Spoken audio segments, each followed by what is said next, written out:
क्षमादान देने का निर्णय कैसे लिया गया, उनको घर से वापस जिंदा जाने कैसे दिया गया।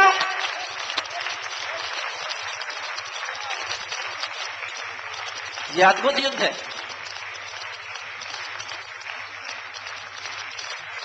मैं अपने गांव गया था, मेरे गांव के किसानों ने पूछा ये क्या हुआ था भाई, तू पढ़ा लिखा है, जरा हमको हिंदी में समझा दे।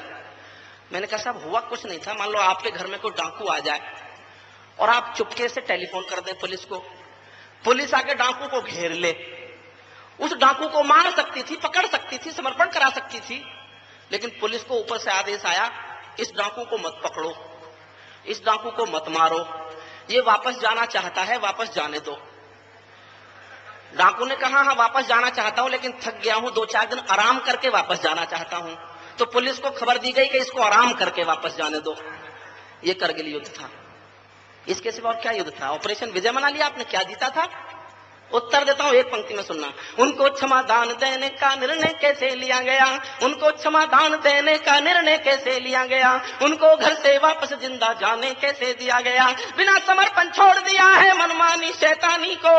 राजनीति की गाली है ये सेना की कुर्बानी को, राजनीति की गाली है ये सेना की कुर्बानी को। सेना मर कर पाती है, दिल्ली सब खो देती है, और शहीदों के लोहू को स्याही से धो देती है। मैं इस कायर राजनीति से बचपन से घबराता हूँ, इसीलिए मैं कविता को हथियार बना कर गाता हूँ, इसीलिए मैं कविता को हथियार बना कर गाता हूँ।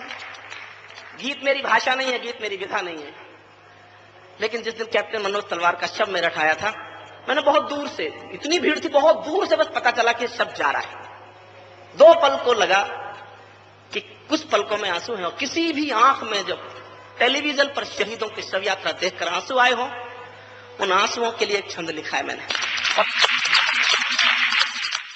किसी मंदिर में मुझे पूजा करनी हो और मुझे आरती याद नहीं हो, तो मैं इन पंक्तियों को पढ़ सकूं, ये कहकर मैं आपके सामने अपना श्रेष्ठतम पढ़ने जा रहा हूं। मैं दिनकर का 5 जन्म भी गहन मौन में खोया हूँ, मैं दिनकर का 5 जन्म भी गहन मौन में खोया हूँ।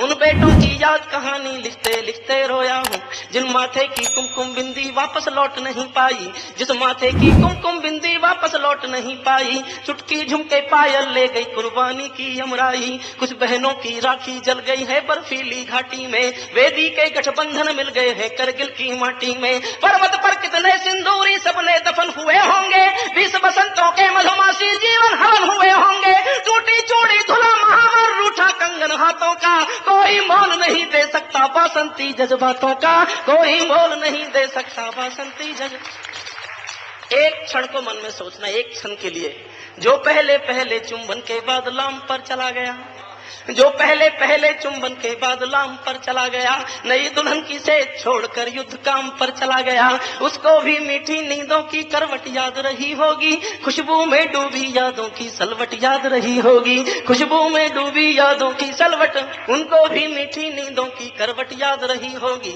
खुशबू में डूबी यादों की सलवट याद रही होगी। उन आंखों के 2 बूंदों से 7 सागर हारे हैं, उन आंखों के 2 बूंदों से 7 सागर हारे हैं, जब मेहंदी वाले हाथों ने मंगलसूत्र उतारे हैं, जब मेहंदी वाले हाथों ने मंगलसूत्र।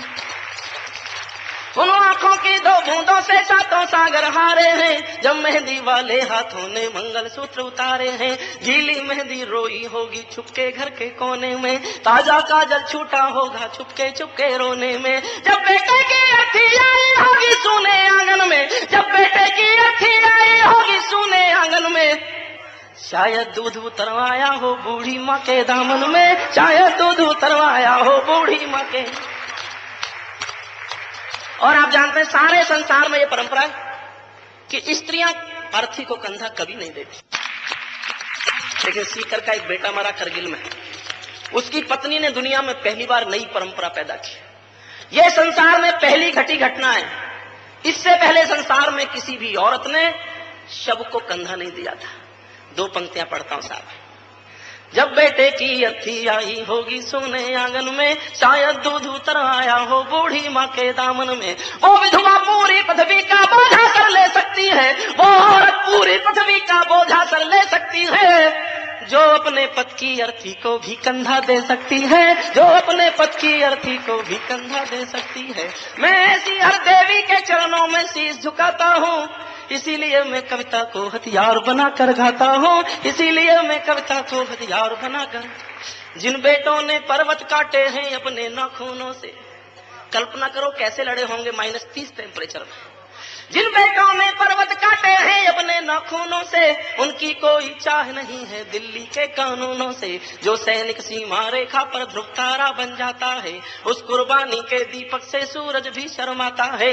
गर्म दहानों पर तोपों के जो सीने अड़ जाते हैं, उनकी गाथा लिखने को अंबर छोटे पड़ जाते हैं। उनके लिए हिमालय कंधा देने को झुक जाता है, कुछ पल को सागर की लहरों का गर्जन रुक जाता है। उस सैनिक के शव का दर्शन तीरथ जैसा होता है, चित्र शहीदों का मंदिर की मूरत जैसा होता है, चित्र शहीदों का मंदिर की।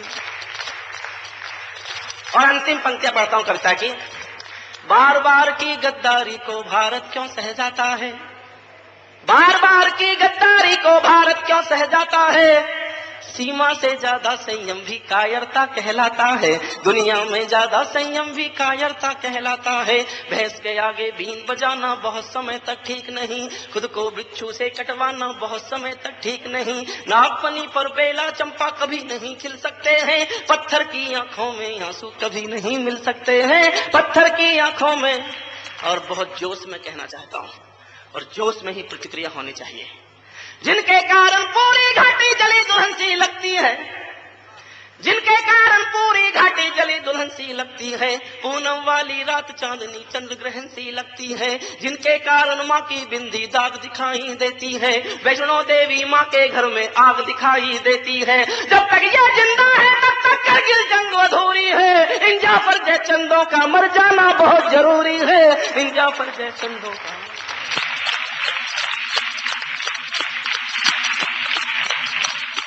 बहुत बहुत धन्यवाद आप सबको, और बहुत बहुत धन्यवाद हमारे आज के कवि श्री हरिओम पवार को।